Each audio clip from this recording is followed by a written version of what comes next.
Dimanche 14 mai 2023. Sixième dimanche de Pâques, année A. Première lecture. Lecture du livre des Actes des Apôtres, chapitre 8, versets 5 à 8 et 14 à 17. En ces jours-là, Philippe, l'un des 7, arriva dans une ville de Samarie, et là il proclamait le Christ. Les foules d'un même cœur s'attachaient à ce que disait Philippe, car elles entendaient parler des signes qu'il accomplissait, ou même les voyaient. Beaucoup de possédés étaient délivrés des esprits impurs, qui sortaient en poussant de grands cris. Beaucoup de paralysés et de boiteux furent guéris. Et il y eut dans cette ville une grande joie. Les apôtres, restés à Jérusalem, apprirent que la Samarie avait accueilli la parole de Dieu. Alors ils y envoyèrent Pierre et Jean. À leur arrivée, ceux-ci prièrent pour ces Samaritains afin qu'ils reçoivent l'Esprit Saint. En effet, l'Esprit n'était encore descendu sur aucun d'entre eux. Ils étaient seulement baptisés au nom du Seigneur Jésus. Alors Pierre et Jean leur imposèrent les mains et ils reçurent l'Esprit Saint. Parole du Seigneur, nous rendons grâce à Dieu.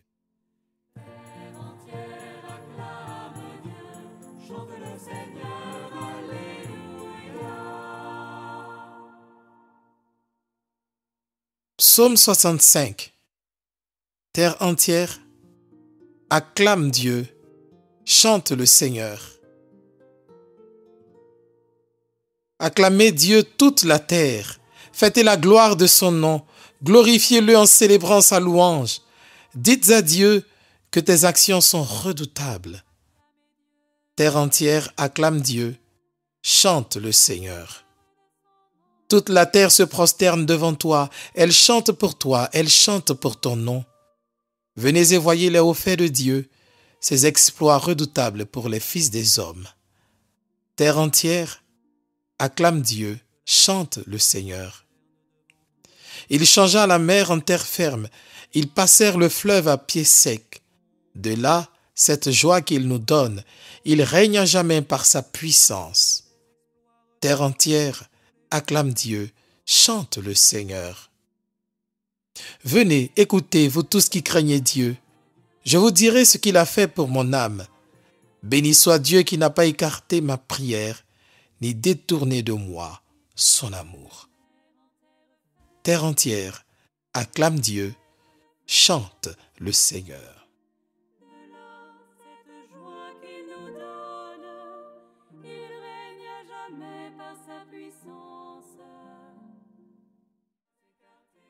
Deuxième lecture. Lecture de la première lettre de Saint Pierre apôtre, chapitre 3, versets 15 à 18. Bien-aimés, honorez dans vos cœurs la sainteté du Seigneur, le Christ.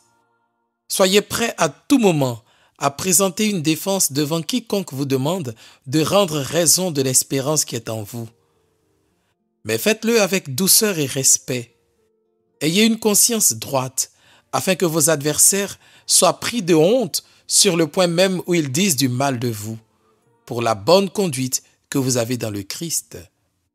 Car mieux vaudrait souffrir en faisant le bien, si c'était la volonté de Dieu, plutôt qu'en faisant le mal.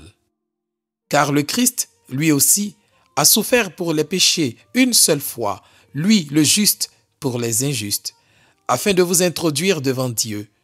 Il a été mis à mort dans la chair, mais vivifié dans l'esprit. Parole du Seigneur, nous rendons grâce à Dieu.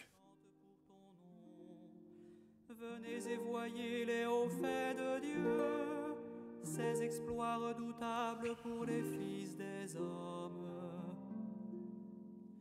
Terre entière acclame Dieu, chante le Seigneur, alléluia. Évangile de Jésus-Christ selon Saint Jean, chapitre 14, versets 15 à 21. En ce temps-là, Jésus disait à ses disciples, « Si vous m'aimez, vous garderez mes commandements.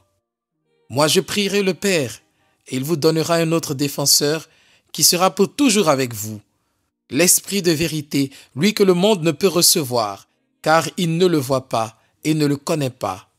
Vous, vous le connaissez, car il demeure auprès de vous et il sera en vous. Je ne vous laisserai pas orphelin, je reviens vers vous. D'ici peu de temps, le monde ne me verra plus. Mais vous, vous me verrez vivant et vous vivrez aussi. En ce jour-là, vous reconnaîtrez que je suis en mon Père, que vous êtes en moi et moi en vous. Celui qui reçoit mes commandements et les garde, c'est celui-là qui m'aime. Et celui qui m'aime sera aimé de mon Père. Moi aussi je l'aimerai et je me manifesterai à lui. Acclamons la parole de Dieu. Louange à toi, Seigneur Jésus. Se prosterne devant toi, elle chante pour toi, elle chante pour ton nom. Venez et voyez les hauts faits de Dieu, ses exploits redoutables pour les fils des hommes. Terre entière acclame Dieu, chante le Seigneur, alléluia. Dans 2 semaines, ce sera la Pentecôte, la venue du Saint-Esprit sur les apôtres. La parole de ce jour nous prépare à cet événement. Elle nous parle de l'Esprit Saint au cœur de la vie des disciples. Dans la première lecture, il est d'abord question d'un certain Philippe. Dimanche, il a été dit que ce Philippe faisait partie des 7 diacres remplis d'Esprit Saint et de sagesse qui avaient été choisis par les apôtres pour le service des tables. Aujourd'hui, on voit les œuvres que Philippe accomplit chez les Samaritains grâce au Saint-Esprit. Il parle du Christ, il accomplit des signes, des délivrances, des guérisons. Sa présence et son action procurent beaucoup de joie. Ensuite viennent les apôtres Pierre et Jean. Ils prient pour les Samaritains et leur imposent les mains et ceux-ci reçoivent l'Esprit Saint. Et quand Pierre nous parle de l'Esprit dans la deuxième lecture, c'est pour nous rappeler que l'Esprit est puissance de vie. En effet, c'est dans l'Esprit que le Christ a été vivifié, lui qui avait été mis à mort. Ceux qui aiment le Christ, qui gardent ses commandements, ceux-là aussi reçoivent le Saint-Esprit, dit Jésus dans l'Évangile. C'est un abondement illimité, car l'Esprit reste pour toujours avec eux et en eux. L'Esprit est leur compagnon et ils ne se sentent jamais seuls. Il est leur défenseur. Alors, avec la vérité d'une conscience droite, avec douceur et respect, ils peuvent rendre compte de leur espérance, de la bonté et de l'amour qui sont en eux devant un monde en proie au désespoir, à l'injustice et au mal, parce que ce monde ne connaît pas Dieu. Jésus s'engage à prier continuellement son Père de nous donner l'Esprit Saint. Manifestement, c'est une excellente chose que d'avoir l'Esprit Saint comme compagnon et comme défenseur. C'est même le plus beau cadeau que l'on puisse recevoir de Dieu. Dans l'Évangile de Jésus-Christ selon saint Luc, chapitre 11, verset 13, Jésus dit « Si donc vous, qui êtes mauvais, vous savez donner de bonnes choses à vos enfants, combien plus votre Père qui est aux cieux donnera-t-il l'Esprit Saint à ceux qui le lui demandent ?» Autrement dit, même les plus méchants offrent de beaux cadeaux à leurs enfants. Et Dieu qui est la bonté même, il ne peut qu'offrir ce qu'il y a de meilleur à ses enfants que nous sommes. La seule chose que nous avons à faire, c'est demander, ou plus précisément, prier. Prier, c'est demander à Dieu, lui demander de bonnes choses. Dieu ne nous exaucera jamais si nous demandons des choses détestables. En revanche, si nous demandons l'Esprit ou une sainte action de l'Esprit, en nous disposant à accueillir et garder ses commandements, comme dit le psaume, il n'écartera jamais notre prière. Parmi les bonnes choses, on peut demander la délivrance d'une âme, la vie en Dieu d'un défunt, la conversion d'un proche, la guérison d'un ami, la force dans une épreuve, etc. Nous sommes réunis à chaque assemblée dominicale pour prier. Au cours de ces assemblées, et même après, frères et sœurs, n'hésitons pas à prier.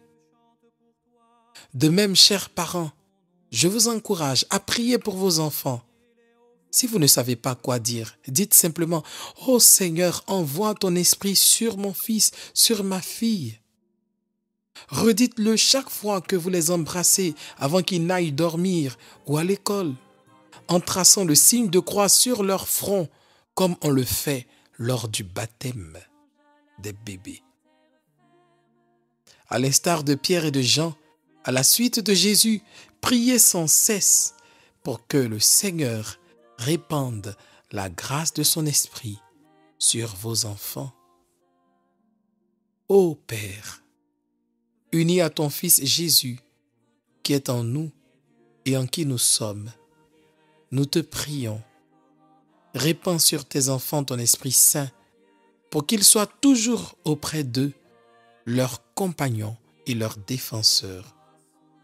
Que par la grâce de ton Esprit, sous ton regard et celui des hommes, ils grandissent en âge, en intelligence, en sagesse et en sainteté et s'épanouissent dans la joie, la droiture, la justice, la vérité, plein de foi, d'espérance et d'amour.